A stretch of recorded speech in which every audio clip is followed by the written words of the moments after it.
Here we are with Jeremy Booth. I'm Jason Bristol, and it is another Extra Bases with Bristol and Booth. I have not checked the comments from our last one, but I have a comment. I have a comment directed at you, Jeremy, because you had this idea that, well, every team has a position which is cursed. Not wrong. Yeah, well, speak into the microphone, I'm not first of wrong. all.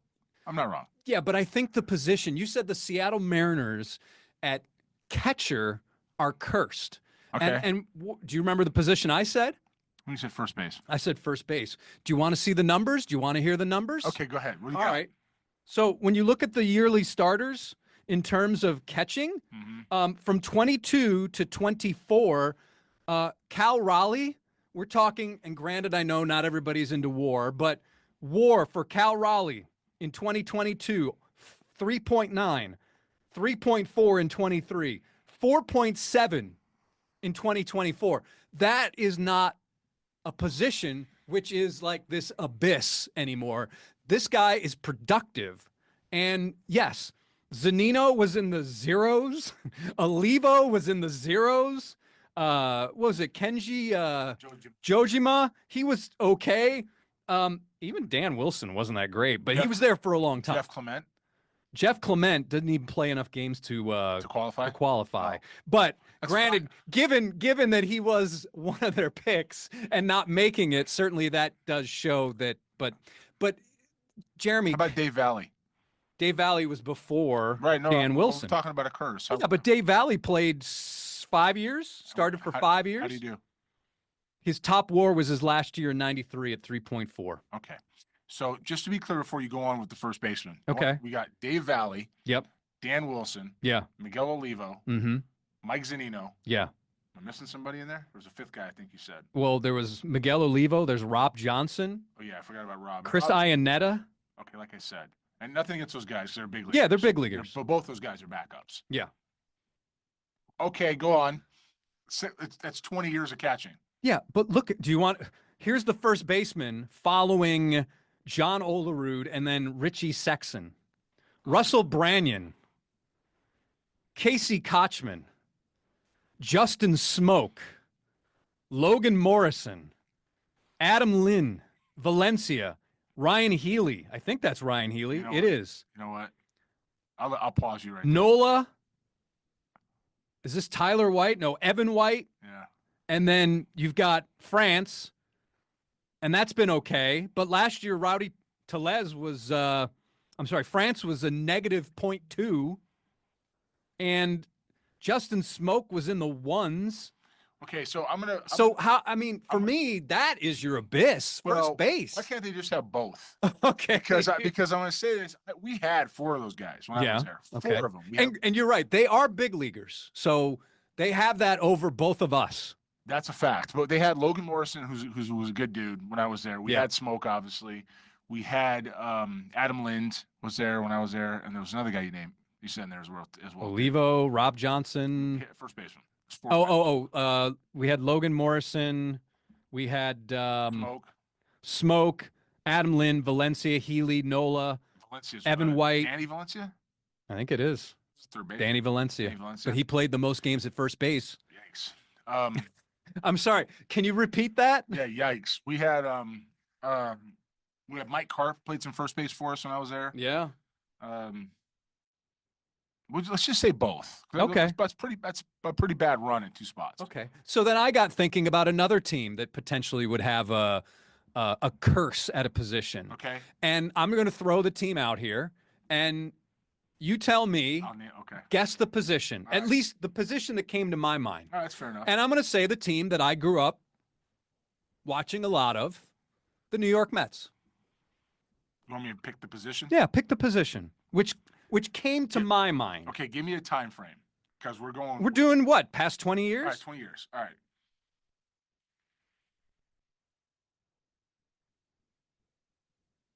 I feel like I need to play Jeopardy music or something here.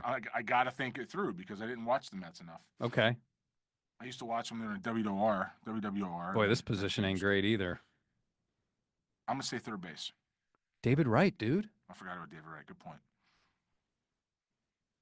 David Wright, man, from 2014 to his first main year of 2004, 2.2 WAR, 4.8, 4.1, 8.3, 6.9, 3.2, 2.8, 7.1. You don't have to. Can I phone a friend? I'm gonna say with the Mets.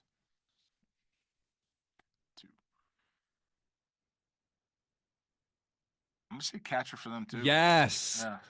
Yeah. Because I go back to the days of John Stearns. Yeah, I remember. Well, yeah, John Stearns, manager. John Stearns. Go on. Who else? Bad dude. Yeah. Who else? Gary Carter. Oh, yeah, the kid. Mike Piazza. Yeah. That's a pretty good run. Yeah. But then after that, Barry Lyons, Rick Cerrone, Thanks. Todd Hundley. Oh, no, Todd Hundley was before. I'm sorry. Yes, Cerrone was before, too. Yeah, sorry. These glasses aren't, these readers aren't working very well. Cerrone was a Met? Yeah. After the Yankees? Yeah. Talking 91. Okay.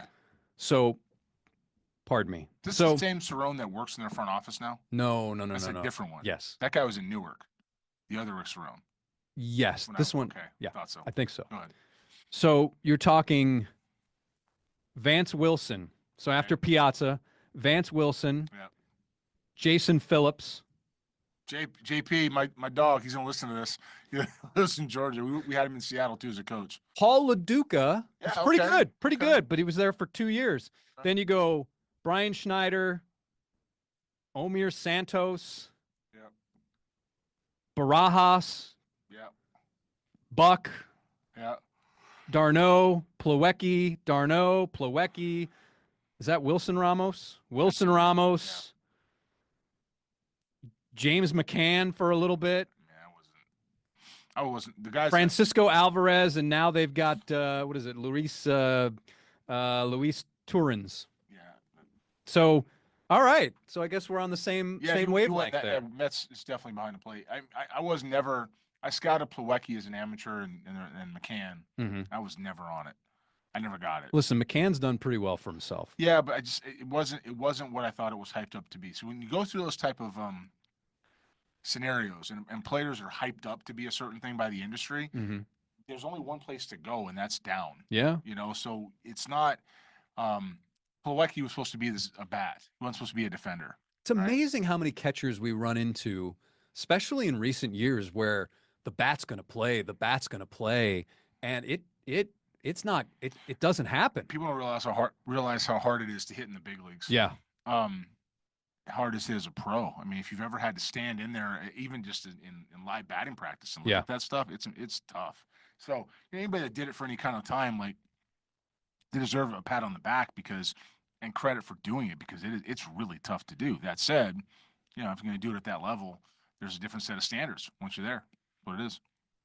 Right now, the Houston Astros have won 2 in a row, going for a sweep on Wednesday over the Toronto Blue Jays.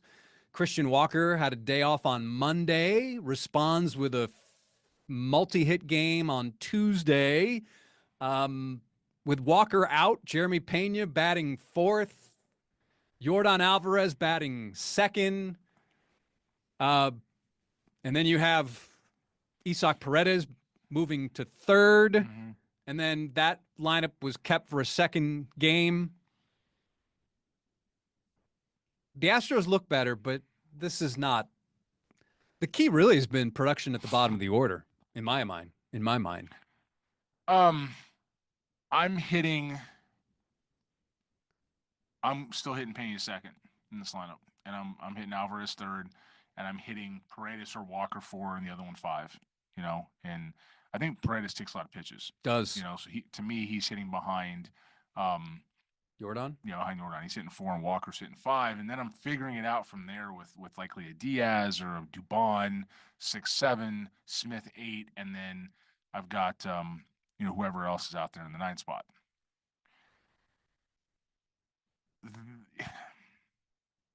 This team has to fight, though. This team's gonna have to fight to get some wins, and I am absolutely adamant against Alvarez hitting 2nd, but I will say, from a wins perspective, if they're gonna win this way this year, where last year they weren't gonna win this way, They should do it. I still don't think they're going to win that as many games with Pena in the 4. I just don't get it. Just flip them. I don't understand why you're doing that. But if this helps them win games, run it out there that way, because ultimately you got to win games. And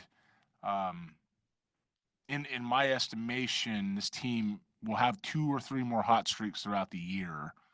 Well, they'll win 5 or 6 games in a row at the right time. They're going to need more. Oh, you're saying at the right time. The right time. Okay. Yeah. I mean, they're going to have to go ahead and if they play 500 baseball most of the way and they have 3 hot streaks of 5 wins, that makes them 90 and 72. Yeah. And that does it. Well, the lineup on Wednesday is Altuve, Yordan, Paredes, Pena, Walker, Diaz, DeZenzo, Mauricio Dubon at second, Chas McCormick in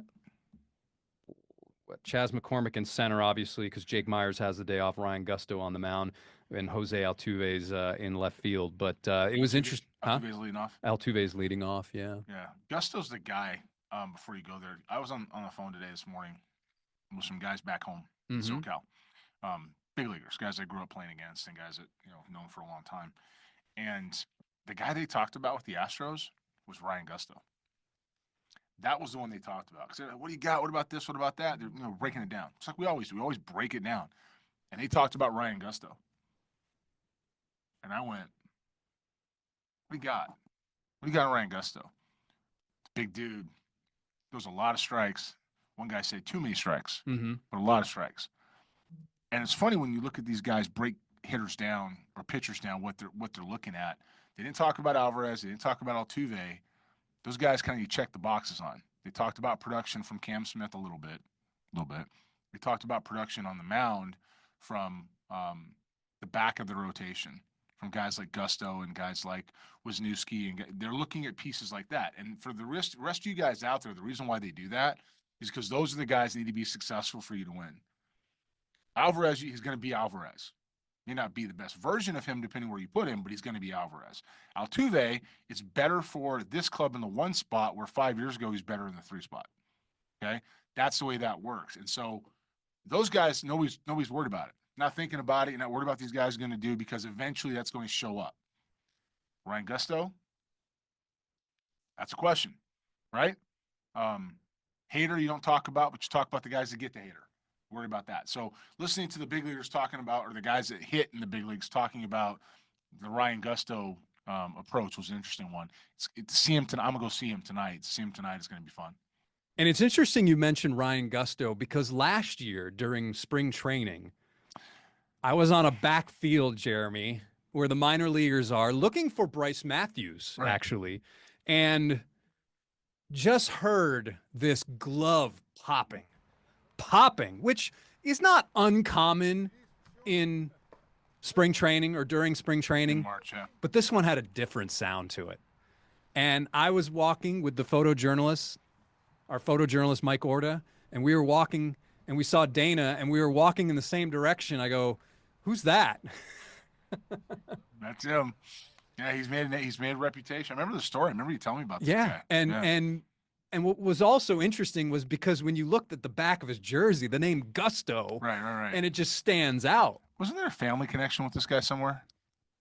I ran into his father at Sugarland. Okay, that's what it was. I ran in on opening day of the Space Cowboys. I was down there, and I ran into his father, and it was just kind of ironic that of all the players to run into their relatives, it would be the guy that, I don't want to say came out of nowhere, but was like, oh my God, who's this guy? You came out of spring training. You might have told me while you were there. They got this guy, Ryan Gusto. I was like, okay, yeah. I remember the conversation that you bring it up. And give the Astros credit. I mean, they found a mid-round guy. They're good at that. Even Hunter Brown was a 6th-round guy. Yeah. They're good at that.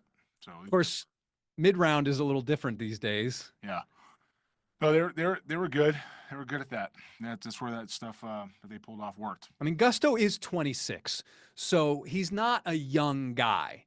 However, when you look at where he's been and the path he's taken, again, that's a win. He was drafted in the 11th round. I just looked this up. 11th round. That's good. Senior?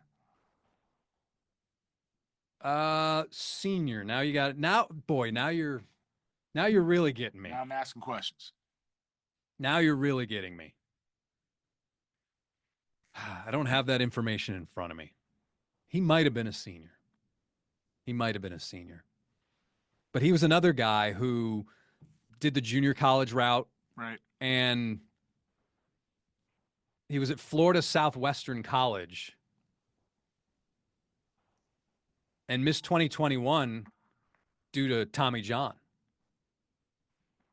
So, again, give them credit. Right.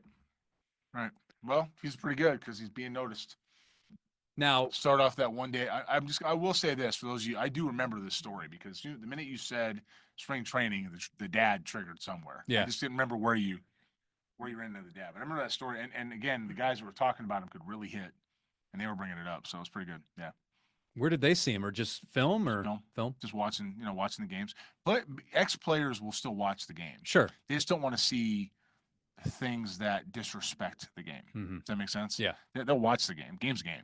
Game always evolves, and guys that played it understand that really spent their life and understand it's going to evolve and change. Each generation is going to make it different, but they don't want to see it disrespected. And Gusto's a guy that commands attention, so it's going to be interesting to see how this plays out now. And I think when you look at the Astros in recent years, it would be quantity over quality. Yeah, that's fair. That's fair. Did you see The Athletic today? There was an article about the Yankees and this core that they have now is homegrown. Yeah. And in some ways may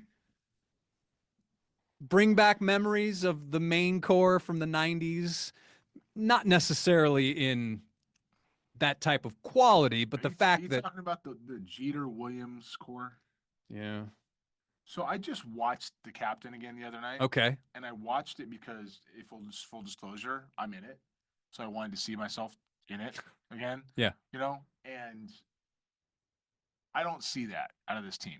I don't. I don't know if that's where you're going, but that's just, to me, that's a reach. Well, Ken Rosenthal did an article about it.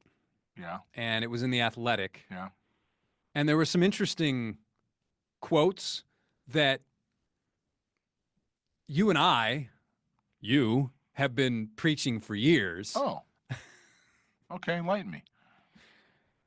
But the title of the article, How the Yankees Continue to Produce Homegrown Talent. Let's play a little game, Family Feud style. The question, what do the Yankees do best? That's the start of the article by Ken Rosenthal. And producing homegrown talent, probably that answer would rank near the bottom of if you had to give a list of possible answers to find on that imaginary Family Feud board. Yeah. But he's basically saying the starting lineup frequently includes 5 other homegrown players: Austin Wells, Volpe, Ben Rice, Dominguez, Cabrera or Peraza. And the rotation, Clark Schmidt, Will Warren, Heel when he's healthy. And I guess the genesis of the article is that the Yankees are often overlooked for their ability to produce homegrown players. So, now, granted, when I was younger, it was Yankee prospects are always overvalued. Yeah, I would say, and I say this with because I have people over there that have been so supportive of what we do, and me personally since over the last, I guess, decade now. Yeah. Right. I say this with no disparaging whatsoever. They have not drafted well till recently. They've got some players now. They did a good job. 5 years ago, they turned the corner. Okay, Volpe's and the guys like that are starting to show up. Dominguez international sign. I mean, guys like along those lines that they've done. And we had a chance to judge in 2013, and we weren't interested. We were taking, or 14, was it 14? 13. We took Gareth Morgan or Austin Wilson rather instead. Yeah. And so big tools. Stanford. I mean, we took Austin Wilson. Yeah. It's not. I don't know if he got out of A-ball, but struck out a lot. Yeah. So Judge, he's doing it in Bronx, right? So it's they've done a better job in the last 5-6 years than they were. Damon Oppenheimer's been there a long time. I mean, a long time. Well, that's where I'm going with. Go ahead. That's where I'm going. From Rosenthal's article, the Yankees are one of the game's most analytically inclined organizations. Their reliance on data occasionally is a flashpoint for those critical of Cashman. But Joe Torre's famous warning to Cashman, as recounted in the book The Yankee Years, resonates in the organization too. Quote, "Do yourself a favor, Brian, and never forget there's a heartbeat in this game." Oppenheimer says, our scouts have gotten to know these players. They know their makeup. I think that's the big separator. In some places, it's just not as important. Well, he's not wrong. No. He's not wrong. There's places that could care less, you know. As we've evolved as an operation, we've had to break down the walls that were separating analytics, performance science, all of the stuff. Well, that's what Cashman says. They all had to be linked. They all had to be communicating. Good for them. They've done a better job with it for sure. He's right. They do have to be linked. Stuff we do on our side does that as well. Because anybody that's good, and I do think we're good. Different lens, of course, what we do than what they're doing playing for a World Series. But there's clubs and there's people around the game that will do exactly that. So that's not how you do that's kind of the unique part. The fact that you got to connect them all is pretty standard. Now, some of the comments, though, on the article are interesting because it was, well, it's quantity over quality with these guys. And, you know, the Yankees haven't won anything for the most part in a while. In a while, yeah. That's the World Series last year, but didn't work out. No, it didn't. It didn't work out. Some of the comments on our previous podcasts or our previous extra bases, this is more of a show now than a podcast. It's a show. It's a show. Could a few lineup tweaks be the key to unlocking the Astros' full potential? That was one of the comments. And someone who I think is just trolling, saying the Astros are overrated. But could a few lineup tweaks be the key to unlocking the Astros' full potential? They don't boo nobodies. So yeah, Astros got to be something for you to be talking about. Here's the thing, though. Tweaks are always fine, and we can point to tweaks and things like that. But what do players crave in this game? What do players crave? They crave consistency, and they crave stability. And I think Joe Espada, based on, and I don't know this for a fact, but based on what he tells us, and I don't have any reason to believe that he's not telling us the truth, that he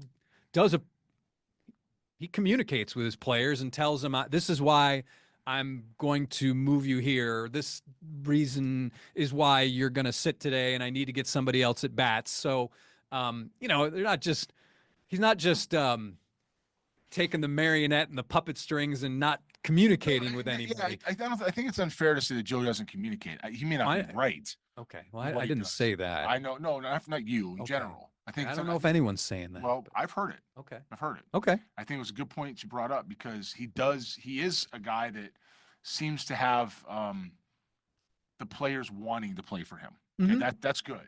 And you only do that if you get some, communication. And somebody said to me last year, in comparing to Dusty, 50 years as a manager versus 50 days. Okay. So let him, he's going to get his feet wet and he's going to figure out his own pathway and do all the superlatives that go with being a new manager as far as figuring out your team. But still got to figure out how to go ahead and get the most out of these guys. He's not there yet. And part of it has to do with being too far one way. To that point about the lineup tweaks, it's like I said a year ago, this is the same concept, different year. What's going to get you W's? How are you going to win games? How are you going to develop this team long term? Does anybody think they can win the World Series this year? Sure, they could. Do you think it's likely? If it's not, and it's a competitive club, you're building for 26 and 27. It doesn't mean you're taking a step back and not competing. It just means you're building for 26 and 27. So there's some things they can do. Cam Smith is a work in progress all year, and he won't know what you got until after next year. Pena, if you protect him, you're going to get a lot out of him. And Alvarez, you don't worry about him. You don't worry about those guys. So what I think is going to be interesting for the Astros is the pitching. And I know that may sound really, stale, but they have some pressure in that bullpen. That's going to, those guys are going to get worn down a little bit. And Lance McCullers, I've thrown more innings in the last couple of years than Lance McCullers has. That's just a fact. So, we'll see what they have to do. But the Astros are not that far away from being good. The issue is that they don't have something to go get anything else with us to try off the roster. They've already done that. So we'll see. They've got some things. Where? AAA. Who? Bryce Matthews. That's my point. They're not doing that. Jacob Melton. They're not doing that either. He's part of the future. DeZenzo. Maybe. That's off the roster. That's off the roster. So maybe, but I'm not trading Matthews. I'm not trading this Melton. Not yet. Probably won't trade DeZenzo either. I'm not trading DeZenzo either. Not yet. I'm not worried about trying to win this year. If I got to go to win a World Series, and I know that Matthews is my guy behind that, maybe. I got Dubon, who I got to get at bats for. I still got who else do I got that's going to play ahead of Dubon? So I feel like they're in a better spot. They'll evolve. They'll grow up a little bit together. It's a better team than people think. It's just not as good as you want. Not yet. To me, there's two big issues right now that's holding them back. What's that? Two big issues, and they're kind of interconnected. Issue number one is Christian Walker is not hitting like Christian Walker. Yeah, he was the other guy that came up today in that same conversation earlier. Go on. And number two is Yainer Diaz is not hitting like Yainer Diaz. Yeah. If you add those guys even close to their normal production, I think that this team isn't a – I don't want to say this team is going to be undefeated or would have 2 or 3 or 4 losses, but it would probably be +5 in the win column. What do you have, 2? Something like that. 12 and 10 sound right? 13 and 10? But this comment was made to me at the ballpark the other day was I didn't expect when the Blue Jays came to town that Miles Straw would have better numbers batting-wise than Yainer Diaz. That tells you right there the kind of season start that Yainer Diaz is having. And if those two guys are hitting what they should be hitting, it changes everything. It changes everything. You know what we should? No, we should have asked James Cook when we saw him the other night. About he was there. He was there. In the dugout. He was there. He'll be there tonight too. He was there. It was good to see him. What did he say to me? Give me stank eye or something. So what are you staring me down for? Staring me down. You're staring me down. No. Yeah, I walked into the Blue Jays clubhouse for some other stuff, and I saw him talking with a local media member, and we just nodded. And then later we saw him in the hallway, if you will, the passageway from the clubhouse to the dugout, and talked a little bit, chit-chatted. I invited him on the field. Yeah. He passed. Astros are 12 and 11. Right now they're +1. Yeah. So you've got a log jam in the West. You do. They're tied for third, right? Rangers 14 and 9, and then you have Mariners and Astros both 12 and 11, 2 games back. Hey, listen, this right now, given that those guys are not performing, Yainer Diaz and Christian Walker, and you're 12 and 11, that's a win. I agree. And I say that's a win because look what happened last year. Yeah, no, I agree. Last year was not good. I definitely agree they're in a better spot than you'd think. I looked, and when you look at the club as a whole, there's some places that they're a lot better. Do you think that those two guys are a big reason why the issues they're having right now, or why they're only 1 game over 500? Talking about Diaz and can you think of anything else? I can't. Because the pitching's been carrying them. Yeah, it's staring you right at the face. Right at your face. It's staring at you because when you look at that lineup and you look at these guys, and I mean, we didn't have high expectations for the bottom of the lineup, and Jake Myers has overperformed, which he typically does in stretches. But you look at that 4, 5, 6 area, which is where Diaz and Walker are slated, and it's been a big problem. Yeah, no, you're not wrong. I agree with everything you just said. It's going to be interesting to see when Walker gets hot. He goes on streaks. Streaky hitter. I mean, he's never going to hit for average. He's always going to strike out a ton. They do. That's what they do. But with that left field porch, no, there's 30 in there. Even with the year that's remaining, there's still 30. So it's early. It's April 23rd. May 15th, we'll have a different conversation. I wanted to see what they were last year at this time, but I think they were 10 and 14. It wasn't good. Sounds right. It wasn't good. All right, everybody. Another Extra Bases is in the bag. Yeah. Is in the bag. Actually, I pulled it up here. 2024. We're how many games in? 24. 24 games in. Last year they were 7-17. 7-17. Yikes. They were 7-17 a year ago. They were 5.5 games back. They're not that now. So they're not that now. Not that All right, now. everybody. You have anything else to add? Next week I'll be in Canada. Ooh. So we'll do it remote. Oh, Canada. Yeah. I'm actually, so I got Canada twice. Are you going to be on the eastern side of Canada? West or the Coast. Western? West Coast, then the East Coast. Vancouver? A little north. A little north. Yeah, Vancouver and BC. But we're going to Mississauga, right? We are the next week. Yeah. And then I've got the Bahamas. Will there be a tariff on the connection, do you think? Will I have to pay extra to Zoom with you? Will there be a tariff on that? That's a great question. Probably. I gotta fly. I'm flying to the Bahamas and I gotta fly to the Dominican, and I've got some international to Mexico. I got some stuff to do. All right, so you're gonna lose a little of your color. Yeah, and then when you go, you'll. Yeah, no, it's time to bounce around a little bit. Yeah. We got Florida, Georgia. We'll have to do a different type of another white balance to get the correct tone of your skin. I've got. It's funny because today I was going to be in Mississauga for a day and it turned into 6 because of the amount of things that are lining up there. More events, some announcements. Some players up there. Stuff we're doing. BC's gonna be 5 days. Bahamas gonna be 3 days. The international part of this is returning, and the college part of this is back in force. Ooh, I can't wait for more information. There's a lot, and regardless of whatever the next step is for how this works out, we're in position now to do some. We were anyway entering the year to get into a place of bringing all that into a where we should be. Jeremy's talking about the New Balance Future Stars series. By the way, for all you in Houston, is in Houston this summer. Now, when I say summer, I'm talking about the month of July. That's at San Jack. That's Episcopal High School, University of Houston, and HCU. And I'll be around. I'm looking forward go to the games. Say hello. Come on out. Let's talk. Some Houston players. We got some baseball cards coming this summer. Yes, I just said that. Ooh. We have glove deals. Is that what you posted on some? You see me drop again? Yeah. How do I do this thing?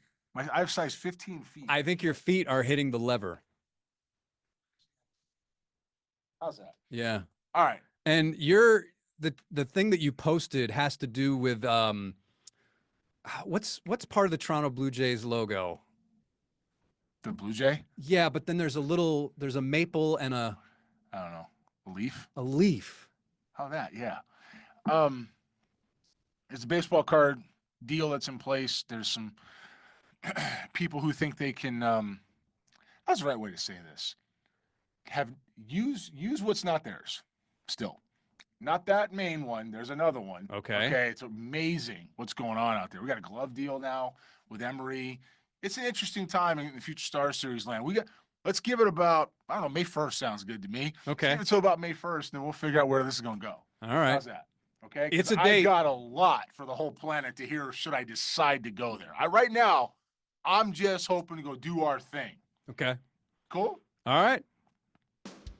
All right. Date. All right, everybody, that's going to do it for Extra Bases. He's Jeremy. I'm Jason. Till next time, thanks for watching, and we'll see you